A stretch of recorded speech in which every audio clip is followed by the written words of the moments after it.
Hey everyone, welcome to Bestest. I'm Brian Hart. I'm Karen McFarland-Holman. This is a show where we sift through the noise so you don't have to. And today I'm going to be talking about a documentary that gave me all the feels. Woo! I'm going to be talking about a YouTube video that fuses together math, art, nature in a mind-blowing way. So let's get to it. My last cool sheet, is actually a movie as well, quite different than yours. And this is called The Last Blockbuster. So this movie did hit me on a lot of nostalgic parts of my heart. So this is a documentary on the last remaining Blockbuster video, which is actually located in Bend, Oregon. We're here in Salem, Oregon, so that kind of makes it extra cool, the fact that it's in Oregon, the last one on Earth. In episode 121, Jim Vu talked about the last Blockbuster specifically, but I want to talk about this movie because it came out way after he talked about it. Jim, you missed the boat there on that one. You should have made a documentary about it. But this one was directed by Taylor Morden. It stars Sandy Harding, who is the manager of the last Blockbuster in Bend, Oregon. So she's in it a lot. Actually, Kevin Smith, Brian Posehn, and Ron Funches. So different comedians are in it. Lloyd Kaufman, a filmmaker. Tons of cameos about people. And like I said, it's so nostalgic. And again, it's cooler because it's in Bend, Oregon. But it talks about how hard it was, kind of the process. As there's like, there's 3 Blockbusters left. Now there's 2. Now there's just this one. And how hard it is for them to actually survive because of franchise rights. And essentially the company doesn't exist anymore. But there is a subsidiary that does, and every few years or whatever they have to decide if they're going to let them do it again. So there's this, they're actually like negotiating on the phone during the movie. But the memories of going to the video store, especially VHSs, DVDs as well, but that click, that sound of when you open the plastic case, the smell of the store, again, that shared excitement of watching, picking out movies with strangers, talking to the people that work there, sharing your favorite movies. I really do miss that. And they say it's not because of Netflix, but I don't know. It is ironic that I watched it on Netflix. That's where it debuted. It's very funny, but definitely check out The Last Blockbuster. Oh, those memories. Yeah. It's another one of those things that I didn't really appreciate at the time. No, definitely And then not. all of a sudden it was gone. And then now I can't wait. I told Murray, who listens, friend of the show, he listens to us all the time, that we're going to go to, because I haven't been there to the one in Bend since it's the last one standing. And I want to do like a day trip or maybe even stay the night with some friends, rent some movies. Oh, it'd be so much fun. It needs to happen. Murray, we got to make that happen. But yeah, all that nostalgia that again, and it was another movie that kind of surprisingly got me emotional. I don't know if I got teary or choked up, but definitely these emotions that flooded with me. I did work at a video store, so I worked at American Family Video here in town. And again, another part of that was because of Quentin Tarantino. That's how he started, and I wanted to follow in his footsteps. Also because I love movie, and then you get free movies, and what's better than that? So I even worked at a video store for a while. Actually, not that long. I kind of got let go, maybe fired, because I was more about talking about movies than probably doing what I was supposed to be doing. Tell us more about this, Brian. That's for another. I still have my VHS player hooked up to a TV. A big, heavy, actual TV. Dang. But it's hidden in a cabinet, and then I have like my smart TV on top of it. So in an emergency, when I have a VHS, yes, you're ready. That's cool, because it's hard to even buy VHS anymore these days. We've tried to do it for work, and it's not as easy as you would think. Yeah, but I do still have some VHS tapes left over. Yeah, so absolutely. Yeah, old school. Yeah. Very cool. All right. Well, I don't know if I knew that existed. I knew that there was the last Blockbuster, but so they made a doc about it, and it's really good.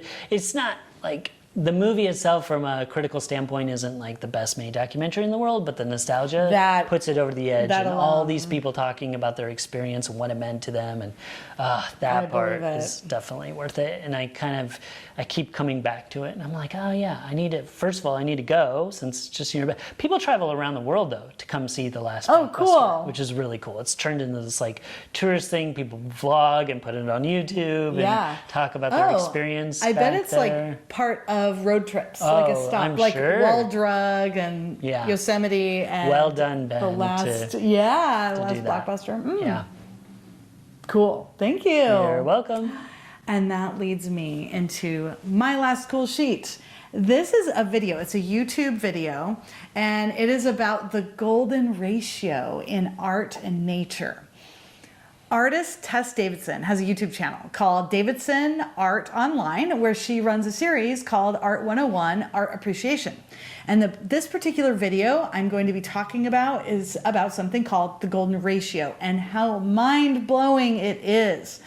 Tess starts out with the basis for the golden ratio, which is based on something in mathematics called the Fibonacci sequence that predicts a ratio of 1 to 1.6. She does a great job explaining the origin of the ratio from a very basic point of view where you don't need to know a lot of math, and she doesn't go in super deep. She gives you just enough information so that you can then appreciate what she talks about and how this ratio shows up in a mind-blowing number of places. The golden ratio appears on the molecular scale in DNA. It appears all over the place in biology, flowers, fruits, seashells. It also shows up in human bodies. The ratio of our hands, if you look at the length of our hand in respect to our fingers, is around 1 to 1.6. It shows up in storms like hurricanes and tornadoes. It shows up in outer space, the way some galaxies have a spiral. It is everywhere. It also seems to have this pleasing effect to the human eye because it also shows up everywhere in art and in architecture. Her video does a wonderful job of overlaying golden rectangles that are based on the golden ratio that are created, and she lays them over different plants, fruits, paintings, photographs, buildings, etc., so that you can appreciate and also get blown away by the golden ratio in art and nature. Whoa, okay, this is super cool. So I've known about the golden ratio for a while now, and I've always been fascinated with it. I don't know if I saw this video, but I can't wait to check it out. And then I read or saw something that was like, oh yeah, that's just one of those coincidental things, and it's just like they explained like that we see what we want. And I hope that's not true, because the golden ratio is way more fun and interesting. Yes. And she shows so many examples, and she gives props to the places where she pulls from. Yeah. And there are so many different examples. You heard me talk about them. Oh yeah, that I've seen similar ones. coincidence. I mean, everything's a coincidence or on purpose, you know. I don't know. You can go, there's definitely like different camps of thought. I don't know. It's probably the same people that think that free will doesn't exist, and they also, the golden ratio doesn't. It's just whatever. I don't know. You know what? But and let's just I love say, it. I love talking about it, if nothing else. and let's just seeing say these it's a examples. coincidence. It's still mind-blowing. Maybe it's even Exactly. more mind-blowing that it's a coincidence in all these different things. So. Well, and it kind of is like, it's a coincidence, but a very common one that has turned into something not a coincidence. I don't know, it's super cool. I can't wait to see this video, because it's been a while since I've seen one that really shows examples well. So I can't wait to check that out. Yeah, and in fact, so the way plants grow, and then they are following this rule, it gives them more sunlight that way. Oh, wow. So it makes sense that they do that so that they grow better. It's wild. It's awesome. Yeah. It's like, now, see, the nature part totally makes sense to me, but the part that really kind of blows me away is that like architecture and things that we've done, because I can't imagine that they knew that math back then quite exactly, but they knew it was pleasing to the eye. There was something about it that made it happen, and then it just happened to be that golden ratio. Like, that part really blows me away. It makes sense that nature would conform to sustain life. But the fact that we've done it also, so nature and man, that's where I'm like, whoa, there's something like really amazing happening here. Yes. That's So cool. a previous cool sheet, Donald Duck in Math Magic Land, it does talk about the golden ratio and the rectangles. It Is talks this about where I learned about? it might be. It's my favorite kid movie. Like when the teachers were going to put on a movie, I'm like, oh, I hope it's Donald Duck in Math Magic Land, and they talk about that along with a bunch of other things. Yeah. And yeah, it shows up in Greek architecture, and there is a lot of geometry and Euclidean math and things that are from ancient Greek times. I don't know what that is, but it sounds cool. Yeah, I just had to throw that out. That sounds smart. Euclidean, it just rolls off the tongue. Yeah. Anyway, for you. It's great. No, this is lovely. I mean, and this is just the perfect. Look at this: math, art, nature, science.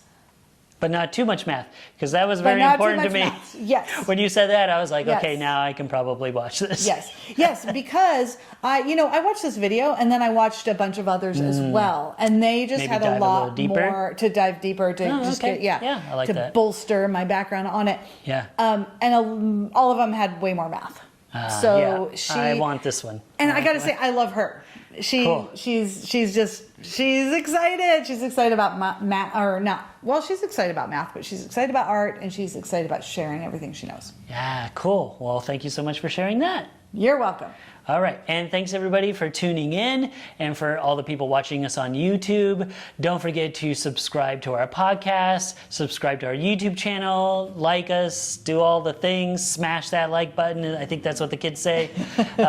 All of that's super. It is super important to us. It helps us get the word out and grow our channel even more, and keep doing this. So we do really appreciate it. Don't forget to check out the show notes, 10bestest.com/fancut. And stay curious.